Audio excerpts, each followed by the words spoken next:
Taigi, sveiki visi, sugalvojau rašyti dar vieną vaizdo įrašą, tai ką aš seku, galbūt jums irgi įdomu. Tai ką aš rekomenduočiau gal pasekti, jeigu jūs mane klausote, tai tikriausiai jūs ir sekate jau jūs, nes jie yra populiariausi. Vis tiek mūsų YouTube'ės tinkle populiaresnių tikrai nėra. Tai vienas iš jų būtų Aleksandras ir dividendų eksperimentas. Tai tie žmonės, kurie mane įkvėpė kurti, nekurti, o investuoti ir kurti būtent savo savį portfelio apžvalgas, nėra tai profesionalūs editai, nėra kažkas tokio įspūdingo, bet bent jau parodyti žmonėm, kiek tu gali uždirbti va dabar ar ilguoju laikotarpiu. Tai Aleksandras yra tas žmogus, kurį vieną iš pirmųjų atradau. Tai tikrai žino, ką kalba, profesionalas ir apie daug ką papasakoja. Ir labai gražiai viskas padaryta, aišku. Čia komentarų net nėra. Dividendų eksperimentas, tai irgi man jisai patinka, nes jisai parodo, po 100 eurų investuoja į akcijas, turi kuria tuos praktinius vaizdo įrašus, į mėnesį jisai investuoja vieną sumą į vieną fondą, vieną sumą į kitą fondą, dar savo jisai ten daro fondą, ne fondą, bet akcijas ir bando pralenkti savo S&P 500. Tai labai įdomu pasižiūrėti, tai čia vienas, va dėl to aš jį ir seku, įdomu, kaip jam sekasi. Tai yra patys įdomiausi kanalai man, jie vaizdo įrašai yra trumpi, aiškus, įdomus, dėl to, kas kartą pasižiūrėti tikrai įdomu ir manau, jūs tą patį darote. Tai, ką aš dar žiūrau, tai Investo LT, nežinau, čia yra kanalas, man atrodo, čia yra profesionalė kažkokios ryties, tiksliai nesigilinau, investuoju į JAV rinką, būtent į akcijas. Man atrodo, toks žmogus turi turėti ir daugiau portfelių, kaip ir P2P tikriausiai, ir P2B.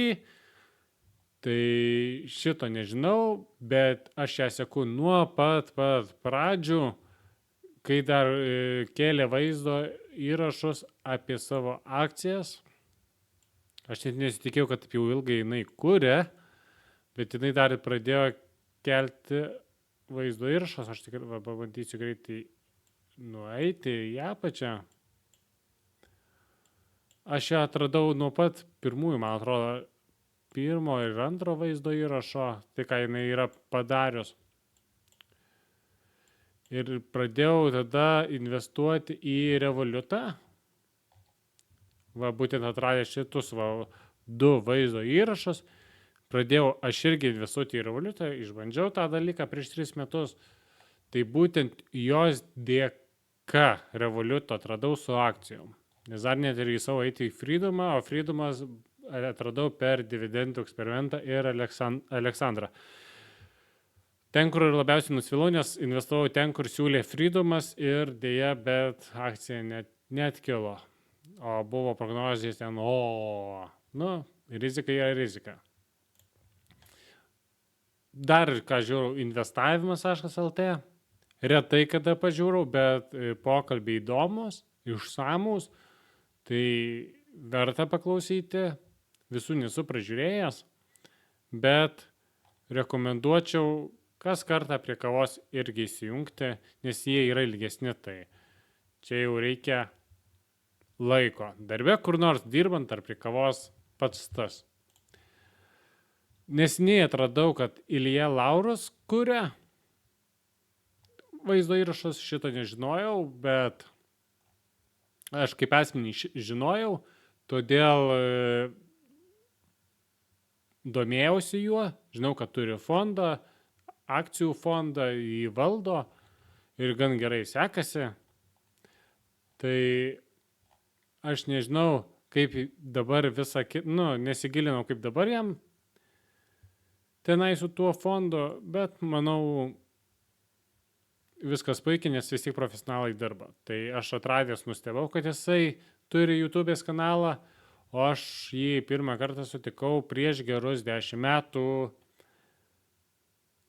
kažkokiam renginį. Tai labai buvo smagu atrasti YouTube'ės kanalą ir manau ir jums rekomenduočiau jį pasiekti, galbūt bus jums naudingos informacijos, o čia toks žmogus, tai manau verta paklausyti. Jau kas, bet jis apie investavimą tikrai daug ką žino. Čia visiškai naujas žmogus, jaunas, labai jaunas, bet mane nustebino jo žinios apie dropshippingą, kaip jam sekasi, jis viską dalinasi naujienom. Tai yra ir ne iš tos temos, bet labai įdomus jaunas žmogus. Aš manau, kad jisai tikrai ateityje kažką padarys wow, o kiek dabar, man atrodo, prisimenu, tai jisai žada uždirbti 1 milijoną iš dropshippingo pelno. Tai įdomu, kaip jam seksis iš tikrųjų. Tai va šitą žmogų rekomenduočiau pasiekti, tai kas domisi dropshippingu, domisi visa Etsų veikla, kaip tenai viskas vyksta, tai jisai čia viską aiškina. Tai labai įdomu pasižiūrėti jo akimis ir manau, kad jisai labai perspektyvus YouTube'ai ir tikrai padarys kažką dar wow, kad surinktų daugiau sekėjų.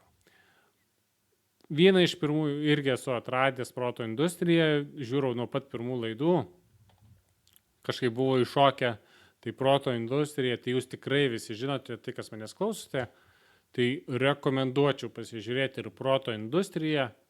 Visas laidas peržiūrėjau, tai labai įdomus kanalas.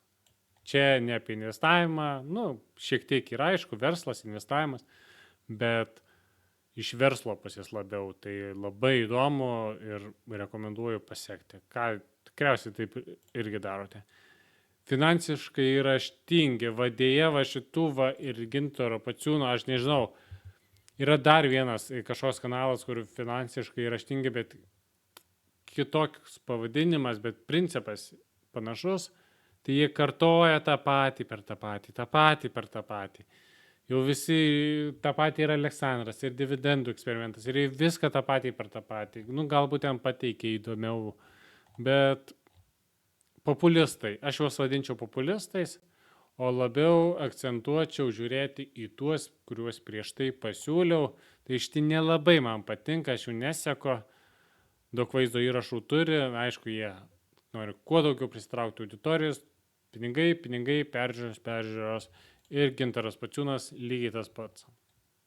Tai Gintaras Paciūnas irgi nelabai iš tų mėgėjų esu, net nerekomenduočiau, nors pasakai daug teisybės, bet aš nerekomenduočiau vien dėl to, nes jis dėl savo buvusios veiklos, tikriausiai girdėjote Malinausko vaizdo įrašus, tai kaip jisai parodys visą tiesą ir visą kitą, bet jie nieko neparodė, kad čia šmeižia, kaip visą laiką, vienas ant kito, bet Gintaras nieko neparodė, Malinauskas viską išsakė, kai neturi ką rodyti, tai Gintarai tik patylėt. Tai žmogus uždirbęs tikrai ne iš investavimo visus pinigus, o iš žmonių, iš gyvybės draudimo, kur daug žmonės gali uždirbti. Iš gyvybės draudimo tu nepasipelnysi. Tu 5 metus ar kiek pirmą mokėsi labai didelius mokesčius, tik tada galbūt išeisi į pliusą. Kiekvienas žmogus paskaičiavęs, tai galėtų pilnai suprasti ir mane irgi stipriai kalbino, bet aš nepasirašiau, nes mačiau, kas čia per kliurką. Ir man gyvybės draudimo tokio kaip produkto nereikėjo, o kažkodėl įkišo kaip uždirbt, produktą užsidirbt ilgainiui laikotarpiu pensijai. Gyvybės draudimas aplamai yra šiek tiek kitaip. Ne pensijai labiau. Pensijai jau geriau akcijas pirk, dar kažkam, o gyvybės draudimai yra kiti dalykai. Tai šitų žmonės, visus žmonės sumaišęs Gintaras Paciūnas su savo produktu ir finansiškai raštingi populistai, nerekomenduočiau. Yra dar daugiau, čia dar keli atvejai, bet tebūnie. Bet visus Aleksandrą, dividendų eksperimentai, Investo LT, investavimas, Ilija Laurs, Danas Užčina, proto industrija, rekomenduočiau pasiekti. Tai ačiū, kad išklausėte, ne 10 minučių prakalbėjau. Tikiuosi bent kažkiek naudingos informacijos iš savo pusės pasakiau, tai gal sudomins kas nors. Gal kažko nežinojote, stebuklingai, nors šitie yra vieni iš populiariausių, manau, nebereikalo kanalų. Tai ačiū, kad žiūrėjote. Iki sekančio karto. Ir laukite mano portfelio apžvalgos. Dėl ko mes čia ir susirinkom.